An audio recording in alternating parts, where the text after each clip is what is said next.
Today is August 20th, 2023. I live a block away from here. This is on 72nd and Powell. I used to see this man every single day for almost 6 years.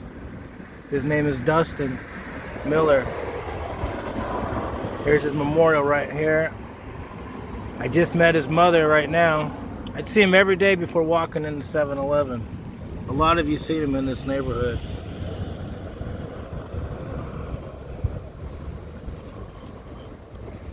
I love fishing too. He's wearing all white. They said he would wear all white and not get dirty. And so the family looks like they brought a bunch of water too for the people in the community. And I just met his mom, Peggy. So how long is your, I heard rumors about your son. I didn't know if it was true or not, that he, that his house burnt down, he lived on the street, and that's why he wanted to live right here on this corner at the bus stop for so long. Yeah, it was a rental house, but yeah. It was a rental house? Okay. And that was 5 years ago. 5 years ago? So to clarify everything, how long has he probably been on this corner, do you think? Between 5 and 7 years. When he was doing meth, I didn't allow him in the house. And I could always tell when he was high. So his drug of choice was meth? Yes. And how did the house burn down? They say electrical, but it's possible that it could have been a cigarette. I don't know. Okay. Dustin was there when I left for work and not when I got home. Okay, so then since that happened, like everybody split up and went their own ways? He pretty much after that happened, he came and stayed here, and then and you guys moved away somewhere else? I gave him money, and he had money. I tried to get him to go to hotels, which he did a couple of times, but we stayed in hotels. And then once I left. I went to Bellingham to my daughters. Washington? Yeah. So when he was here homeless for so many years, was anybody else in your family homeless? I have a nephew that's homeless. Right now? Yeah. In Portland? In Portland somewhere, we don't know where. Really? Yeah. Your brother was homeless. Oh. So how long what do you think made him stay right here and not want to because you said a lot of people have tried to help him with help and stuff, right? Yeah. It's a familiar area. Lots of people come by.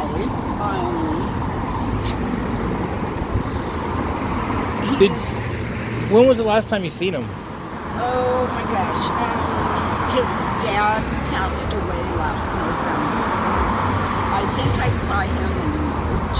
In March? Yeah. So you seen him not even a year ago? Yeah. Did you come here to see him? Yeah, I did. And he was laying down, sleeping. So did he recognize you? Yeah. So he's never lost focus of who you were or anything? No, not at all. Okay. Did you guys eat anything together? I did. I brought him a nacho from a place that we go eat at, and I don't want it. And then he got really irritated with me. Oh, really? And yeah. I've came here over 10, 15 times throughout the years, and I've seen they had the cop watch guys out here watching them. Because they're listening to the CBs or whatever. And I would see they would have before the hospitals closed down years ago, they would have 2 or 3 vans out here, 4 or 5 cop cars, and they would have him surrounded, but they never were violent with him. He always willingly went with them. There was one there was a few times that they did take him in for evaluation. Evaluation. Yes. Was that you guys that called for that? Probably, more than likely. Okay. Had him committed 6 times. Oh, he got committed 6 times, huh? Yeah. And his schizophrenia would act up, and it was always there, but he would start totally reacting to it, and then of course he self-medicated, which for a little while calmed him down, but after that. And you know all about Measure 110. It just seems like it made it easier, right? The decriminalization of hard drugs in Portland, Oregon. You can carry up to 2 grams of methamphetamine and not go to jail. And that's a lot. And now they're getting ready to try to pass a law next year where you can carry up to 5 grams of fentanyl, whereas before it's even considered a misdemeanor. They need to repeal that. They have to repeal that. I have new shirts out, reverse Measure 110 right now, and that's the one that I'm going to get. and smoked chicken, not fentanyl. Yeah. You know, that's what we need people to understand out here. You know, it's serious. We got to we got to put notice on what's going on in the community, because they're making it. You know what's going down here on Powell. These are the biggest fentanyl heroin camps on the street.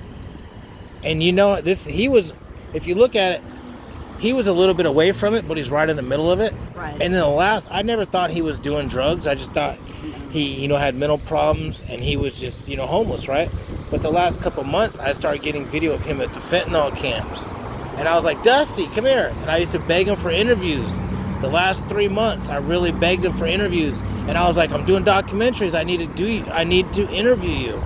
I never wanted to film him sleeping right here or nothing. I could have did that plenty of times. I didn't want to do it. I wanted to talk to him and have a good conversation. Yeah, and I like to tell people to say hi, I love my mom, or say hi to mom. And that's where I do a lot of my videos. And I wanted him to do that because I never seen his family out here. Or, maybe I just drove by and maybe you said, you were out here. But things happen so fast, and I can't see, no one's ever out here seeing every second of the day. So no one really knows what's going on right here, what family's coming or anything.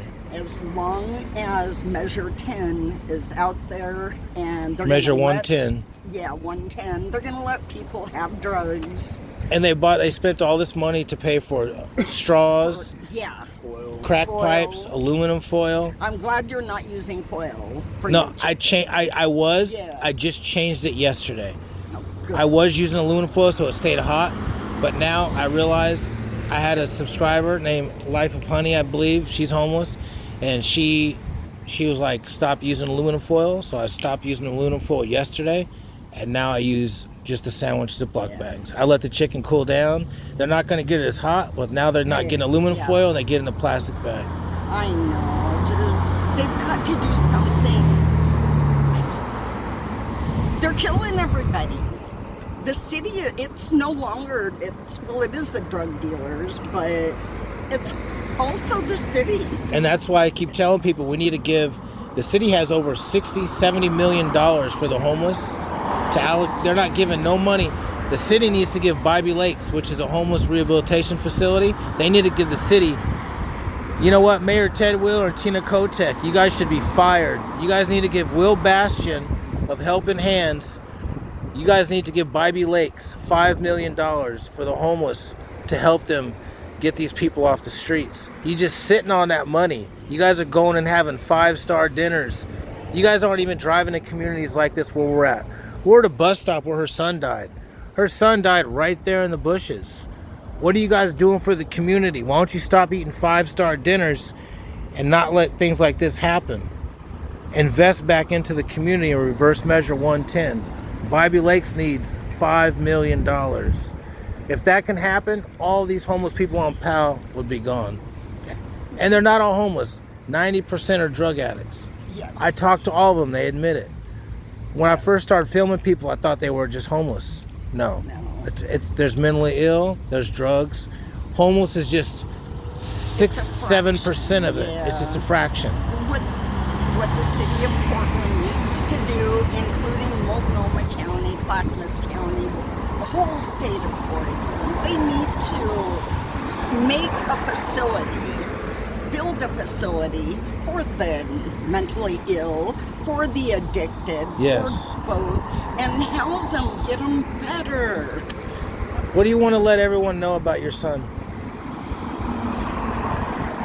I wish everybody could have known him before the schizophrenia. An awesome guy. That he would give you the shirt off his back. Hard worker. You want to say his full name? Dustin Robert Miller. 44 years old. And he'll always be 44. And you live in this neighborhood, right? Yeah. And what do you know about Dustin? Well, I knew Peggy before I knew Dustin.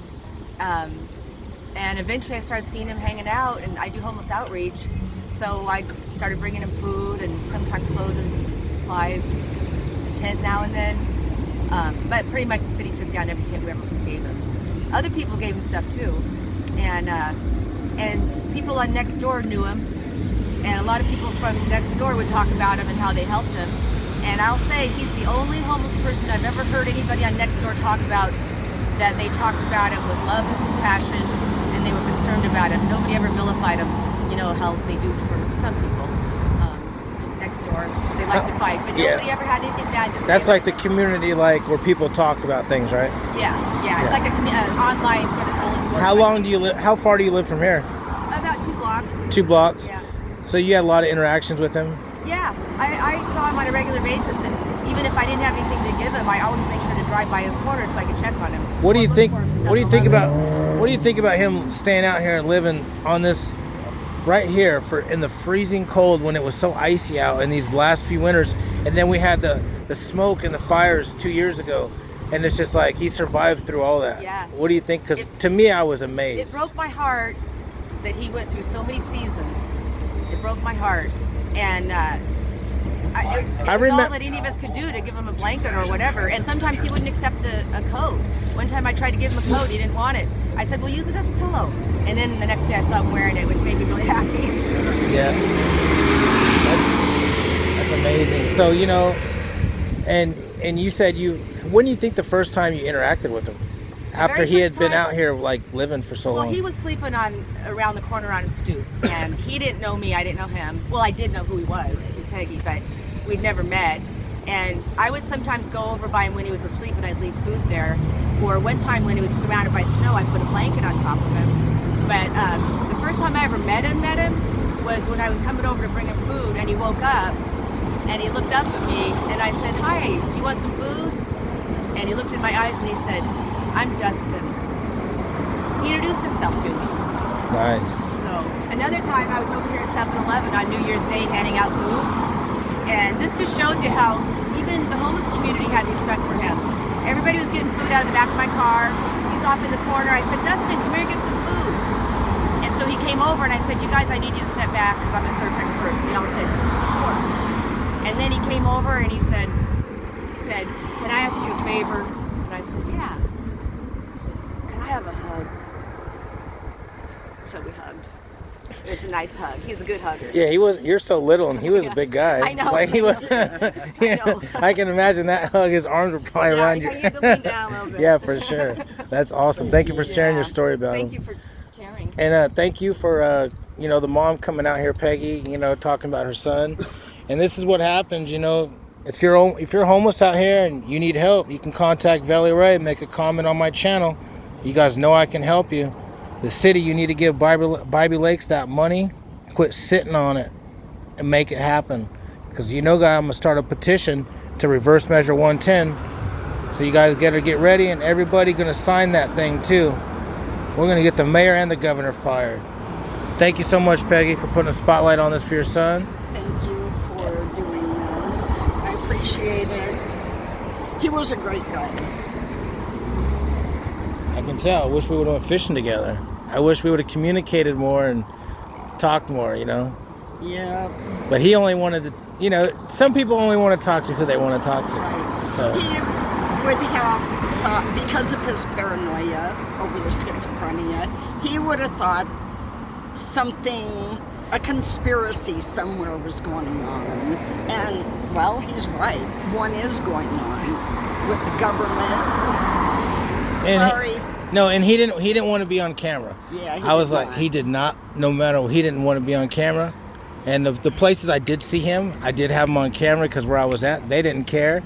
But like when me and him were, he was like, one day. I said, one day. So we always had conversations. I was pressing him every day for 3 months.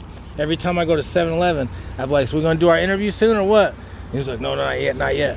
So I was still pressing him. Yeah. And today I still feel like to this day I want to get that interview, but I got it from his mom. So rest in peace to Dustin. Your mom loves you, bro. She's right here at your spot. So until next time, City of Roses.